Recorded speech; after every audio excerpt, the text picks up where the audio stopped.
Every Indian parent has said this at least once. Beta, rent is a waste of money, buy your own house.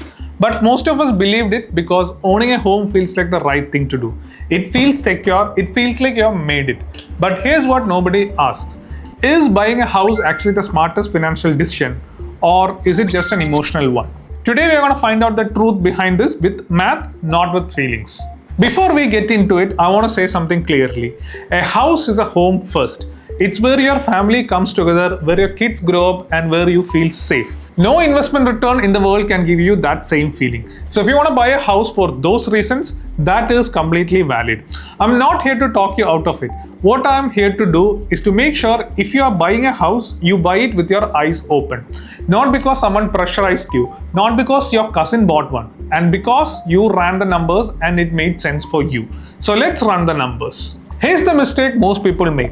They think of a house as an investment. They say property always goes up. And yes, property does go up. But there's something that most people don't understand about how property actually appreciates. When you're actually buying a house, you're not buying one thing. You're actually buying two things, land and a building.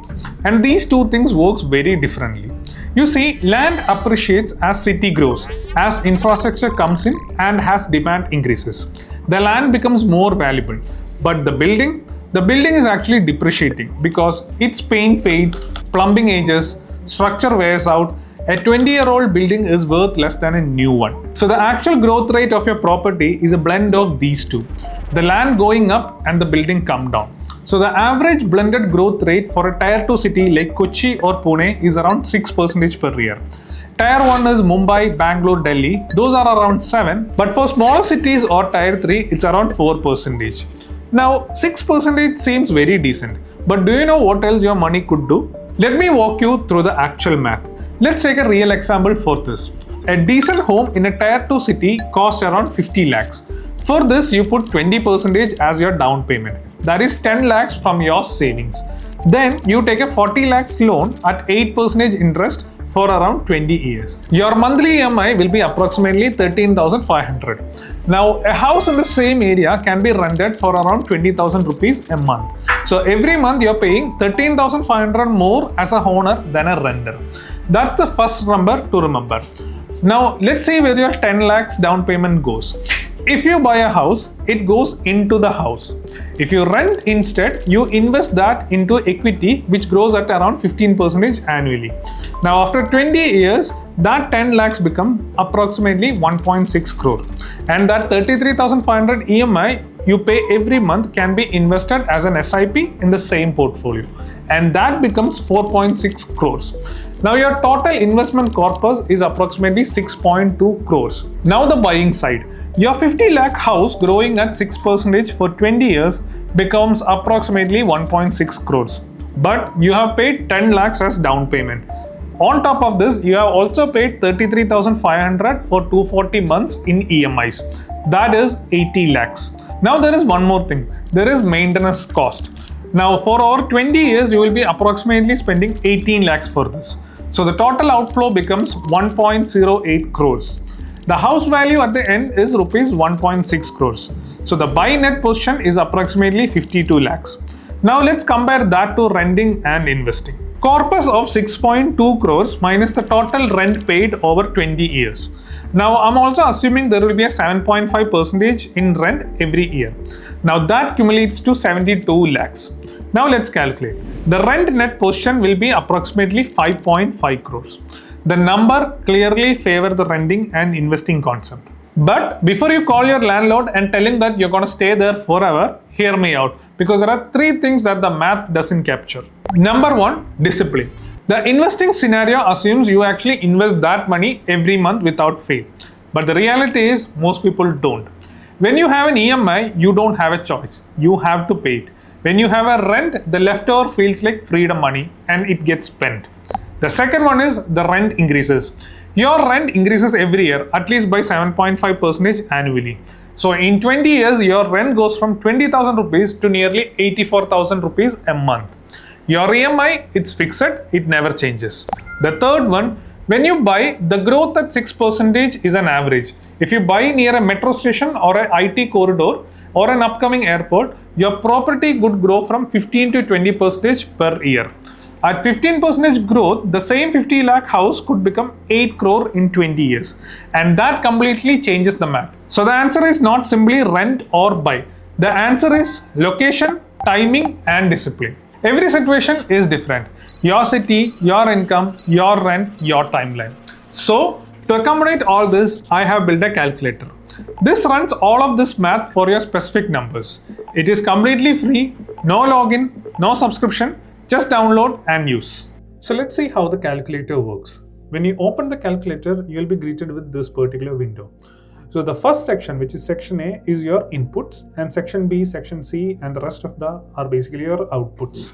So let's check them one by one. The first input is what is the price of the house that you're gonna buy. Here I have entered 50 lakhs. Next, you need to enter what kind of down payment that you're gonna do. Okay, mostly it's gonna be like around 20% of the house value. So that's 10 lakhs that I have entered over here. Next is property growth rate, which we'll check again. Next, you have to enter the loan tenure years. So here I have entered year as 20. Okay. Next is monthly rent for a similar house. So you see that for a 50 lakh account, I have entered 20,000. So check your neighborhood and see what the rent is. Then I put a normal annual maintenance as 1%. Okay. So we have entered all this. Now remember the property growth rate that I said we'll come back. So the thing is, depending on the place where you live, the property growth rate is gonna change. Now to understand that, I have made another tab where you can find your property growth rate. In the bottom, there's a tab called real estate market rate. Now the first thing that you need to see is what kind of city or a place are you living in? Are you living in a tier 1 city, tier 2 city, or tier 3 city? Because the growth rate depends or changes based on the tier 1, tier 2 and tier 3. Now, given few examples for tier 1, Mumbai, Delhi, Bangalore, Hyderabad, Chennai. So these guys will have a certain higher growth rate. Then slightly lesser than that will be for tier 2. So tier 2 is Kochi, Jaipur, Indore, Lucknow, cities like that. Then anything else other than tier 1 and tier 2 is basically tier 3. Okay. Now, for this explanation, I'm going to choose Kochi, that is tier 2. Okay. Now, if you scroll down, you'll be able to see one more table, which is growth rates by area type. Okay, since I am on tier 2, I only need to check this table.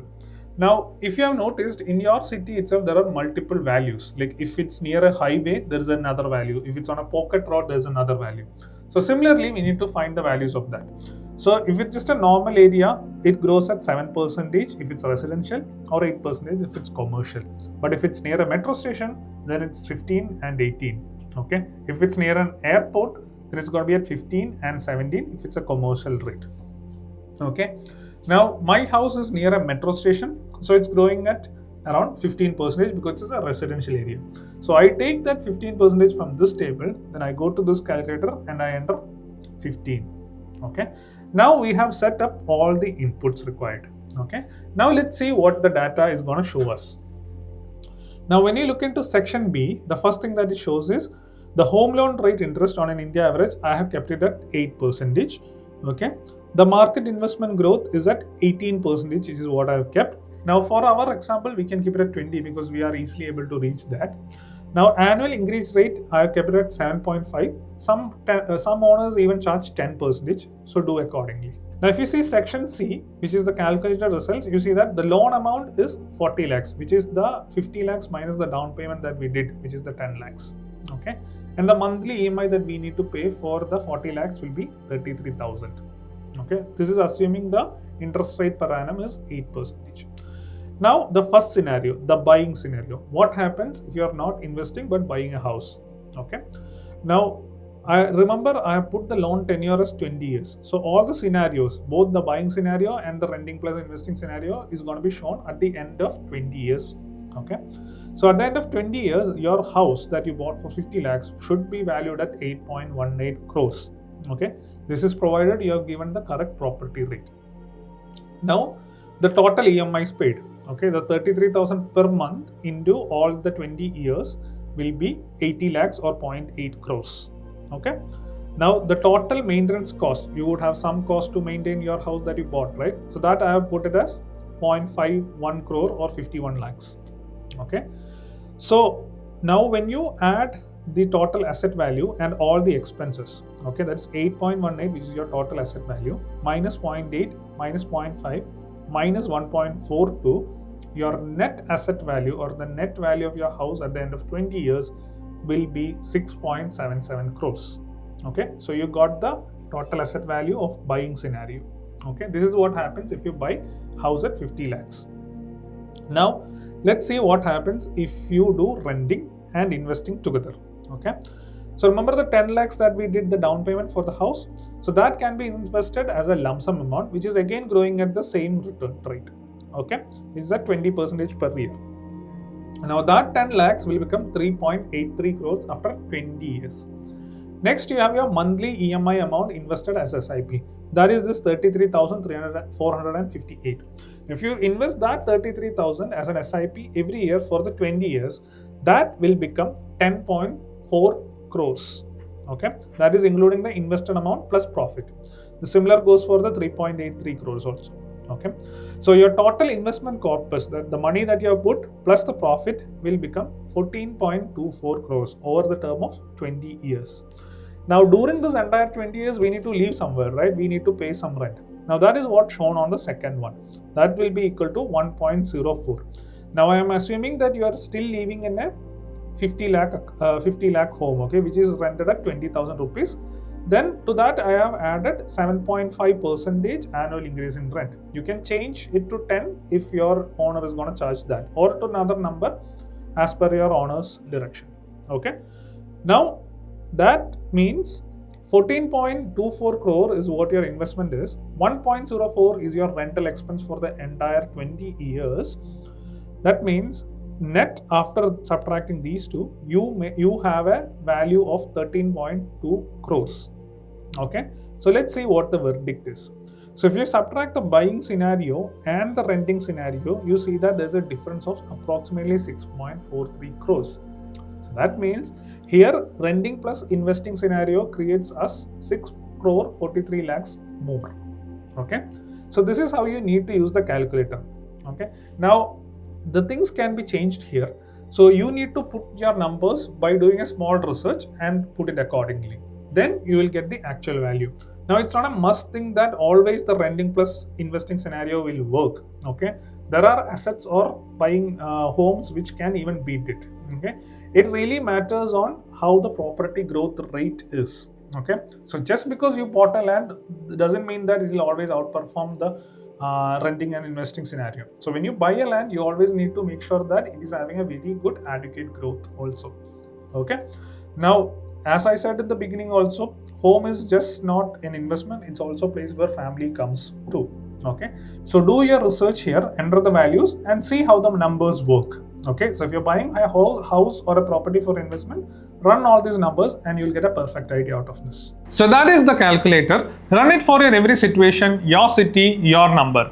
The verdict will clearly tell you which option makes more financial sense for your specific life. Let me break 3 myths quickly. Myth 1. Rent is a waste of money. It's not. Rent buys you a place to live, just like paying for electricity or food. The waste is paying more than what you need to for something that doesn't grow your wealth. Myth 2.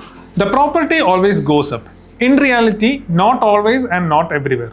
Apartments in some cities have delivered below inflation returns for a decade. So the location matters enormously. The average hides a lot of variation in it. Myth 3. Home loan gives you a great tax benefit.